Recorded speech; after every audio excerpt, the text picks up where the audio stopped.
Verdict, guilty. The 6-week trial that captured the nation's attention and ended with Alex Murdaugh convicted of murdering his wife Maggie and son Paul will not see a new trial or a new judge if South Carolina state prosecutors have their way.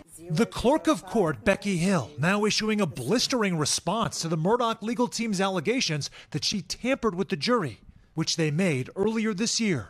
We never considered the likelihood, as reported to us by the jurors, that the clerk of court would go in to the sanctity of the jury room before he testified and tell the jurors, don't be fooled by his testimony, watch out for his body language. Hill issued her own sworn affidavit, writing, quote, I did not tell the jury not to be fooled by evidence presented by Mr. Murdaugh's attorneys. I did not instruct the jury to watch him closely. I did not instruct the jury to look at his actions.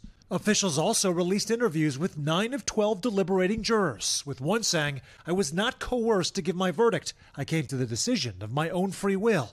In another, one juror did mention a body language remark, not specifying who made it, writing that before the jury went into court one time, a comment was made to watch his body language, but adding, I didn't take it any way other than to watch his body language, and that it didn't persuade me of the decision that I ultimately made. 3 other jurors declined to be interviewed by the state. In swatting down the claims, the state said in its remarks, never does the law permit highly motivated convicts to put their own jury on trial. Murdaugh's attorneys declined to comment on the latest legal response. After the verdict, several jurors sitting down with Savannah and Craig, saying they focused on what Murdaugh did on the stand. Do you think he hurt himself by taking the stand? Did he make it worse? I think he did. Now, the state is arguing for this chapter of the Murdaugh saga to be closed.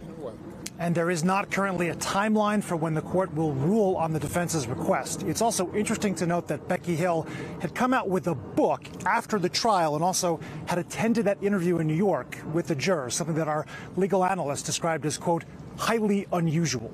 Hoda, back to you. All right, Sam Brock for us covering that trial. Sam, thank you.